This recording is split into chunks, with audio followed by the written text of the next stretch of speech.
watched a movie. Yeah. We watched a movie. We watched it. We watched a movie. Yeah.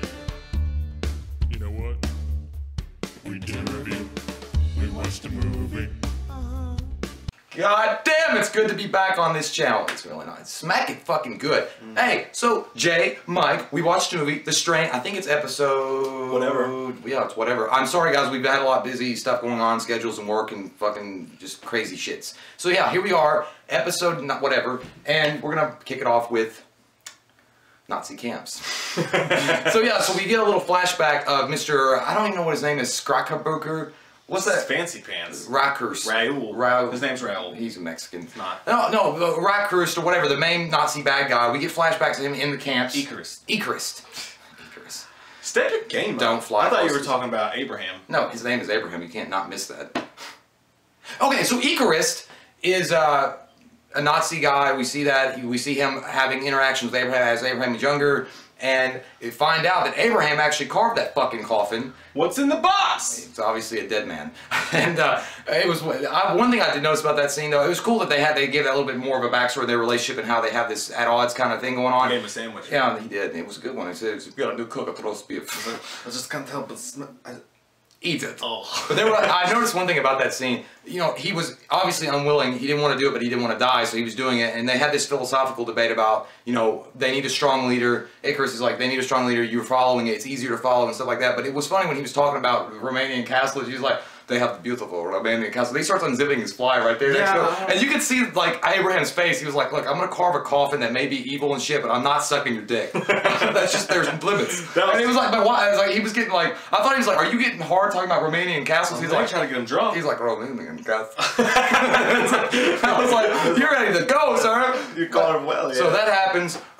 Poor old Jim from the Goonies, his wife finds out that he's been lying the entire time, and she leaves his ass because he wants to go to Ephraim and help them out in their crusade. And I think she's kind of being unreasonable, okay? Because she's like, you're gonna believe an old stinky man over me? It's like, yeah, don't you notice some weird shit's going on out there? I mean, kind of call the Ghostbusters or something. I think she's more pissed about Ephraim though. It's like, you're gonna believe that fucking milk drinker over me after all this time? It's like, he literally sold his soul to the devil to get you some fucking medicine. Appreciate, bitch. Appreciate. Just a little bit. Recognize. She wasn't even a good actress. But you know what? In real life.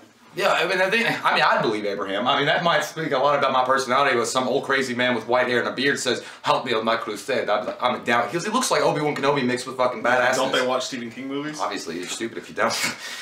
Anyway, so that goes from there. And at the very beginning, it was pretty cool. I liked how they set up the beginning of this because it really it captures you, it encapsulates you, it makes you feel good. It gets the people going. It's deep inside of you. That big fat man comes home and, you know, he calls his babysitter. He's like, "Where's my wife? What's going on?" And she's like, "I've got your kids. Your wife's really sick and she's psycho and she's doing weird shit." And he's like, "I want them home tomorrow, damn it. I'm just tired. I got off a 12-hour flight." He goes home.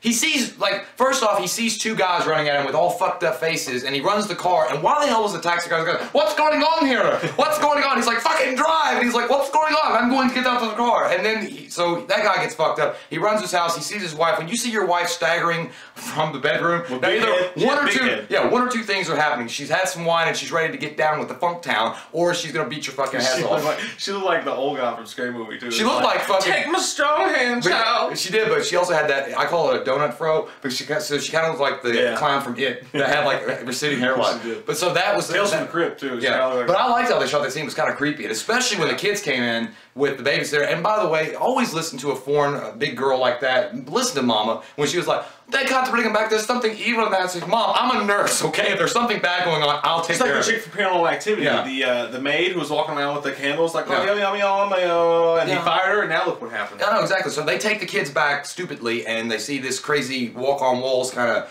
crawl and mom that's gonna attack them, and she's all fucked up. And that one girl though, dude, she brought out that tongue at her, and I thought that girl was gonna be like a mainstay in the show. That's not she was such a badass. She brought that tongue. Yeah, dude, she spit the tongue at her. And she was just like, uppercut, cocoon. Yeah. And then the bitch went down, and bam, bitch goes down. And then she went down. I was like, that girl's a badass. But then it turns out she's not gonna be around for much longer. Yeah.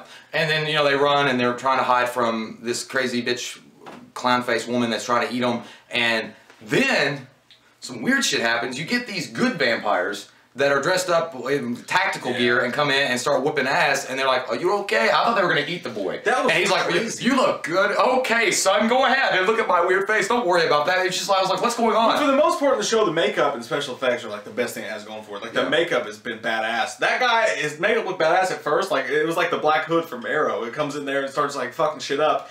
And then when you actually get to see him a little bit too much, like Cloverfield, he's got that big tooth. It was like he looked like the monster from the Goonies. He's like, "Let's see if you're okay." Baby Ruth? Oh, They should have given him one. he was weird looking. I mean, but it still looked pretty cool. I don't know what those people are, but if that hadn't, I'm just gonna say, if that hadn't happened in this episode would have been a fail. Yeah. Because they threw us a curveball and it was nice. It was like, oh, cool, something new. What's happening with this? Show ends. That's exactly what I thought when I was watching it. I was kind of entertained by what was going on. I mean, they had some action sequences, and you got to find out more about Eichorst and Abraham, which is cool.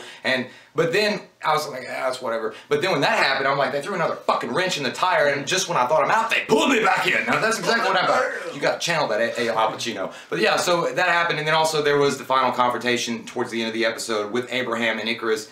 And they have their little standoff. They are the worst. Like, seriously, Yeah. like, effing them, like, when they're trying, they set up this big plan with Rudy to capture him, and they give him the knife or whatever. He doesn't even try to use the knife. Yeah. And then he gets all up in his face, like, "I suck your blood." And he's like, there's two cops. He's like, "I'm out, peace, deuces." And then he goes to walk. But they're the worst, like, team of, like, espionagers ever. They're literally openly right behind him, chasing him down, and they lose him in a second. Like, he's like a mile ahead of them. And then they finally get up to him, and you got that cool scene, of course, between Eichorst and Abraham. And You don't have to say it like that, like Eichorst. Eichorst. I like it. I do like Eichorst. I know it's mean how he said it, but it's just funny because I laughed my ass off. He's like, "I give you another day, Chuck." I was like, that's just like the meanest thing, but it's funny as hell just because the way he said it. Yeah. But yeah, you're right. Sean Astin and them, I would never have them as backup. They were terrible. And by the way, I want to know why Abraham, I mean, he's a badass. Obviously, he can do what he needs to with knives and shit, but he gave poor old Rudy his fucking gun. He's like, "I was hoping for the gun class family." He's like, "Silver works better." And I was like, "Yeah, but you could give me a gun." Silver bullet. Yeah, I was like, "Give me the a whole scene if you're not gonna use." I mean, he did shoot him in the leg, and that's what got him off his ass. But yeah, Abraham. It's like, "Give me a Glock, bitch." We see that Abraham is quite outclassed because he tries to play. He was so I hard. mean, Like, I could have dodged that shit. He was like, I actually, if I had been Rudy at that point, I would have like, "Fuck this shit," dropped it and pulled out my Notre Dame jacket. He was like, "I'm going back." And then of course, by the way, we forgot really quick. We'll finish up that scene. The Abraham and Eichorst had their confrontation, and I think it was almost like a bitch out because Abraham, he's an old guy, and Eichorst is old too, but he's a vampire, so he's got supernatural abilities.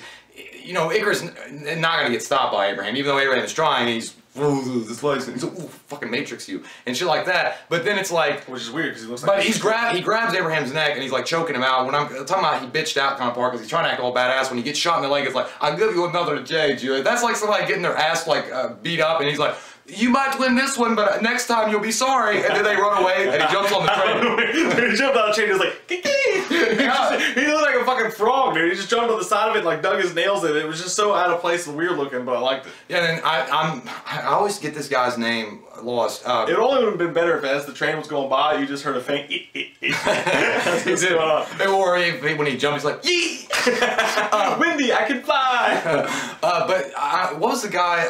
I don't remember the one that got put in jail with his fat Rocky Road friend. Oh, the gangbanger dude. The gangbanger dude. That happened. We're so good at this. Yeah, I know. Well, I can't remember his name. I don't know. He's just a typical, stereotypical gang guy. I mean, I know he's going to be important in the show. I'm not saying that, but I'm just saying that he comes off like that.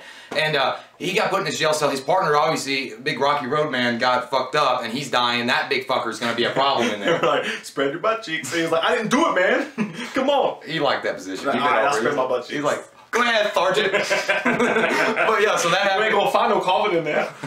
So I'm pretty anxious to see what happens with that whole thing, because when that big man gets going, he's gonna eat some fucking convicts, chunky Rocky Roads. Yeah, it's just gonna get weird. And also, the one thing I didn't like, the rat catcher wasn't in it. I don't know where he went. Yeah. I mean, they're all gonna team up eventually because Abraham's looking. Well, for I'm still looking for the rock star that lost his dick to a coin toss in the toilet. He's still trying to What find happened it. to that guy? He's in the sewer looking He hasn't for been it. in the show like He's 3 flying in the episodes. sewer's like, stickies. It's like his dick fell off and now nobody cares about Well, it. he's It's just like embraced it'd be in real life. Yeah, he's embraced it. He's a Ken doll now. He's like, "Look at that move."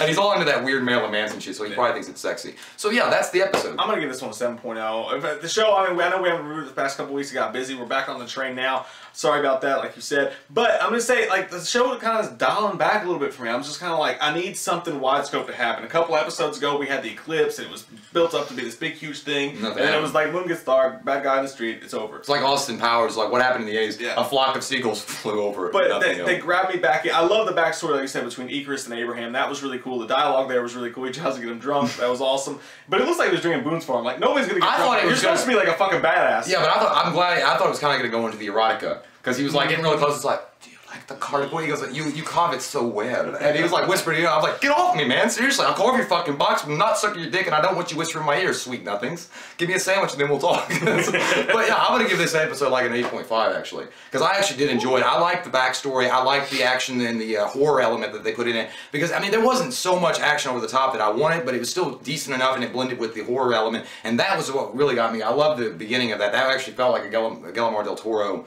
scary shit going on. Yeah. Because that bitch was scary. When she was like walking up the stairs, I was like, that's scary. The whole scene with the guy, his wife in the house, and the kids and stuff like that was cool. I mean, she got an arrow to the fucking face. It was just, and you knew it was coming too. He's like, let me see the children. You'll go. I didn't know that was coming. I thought he was going to eat them.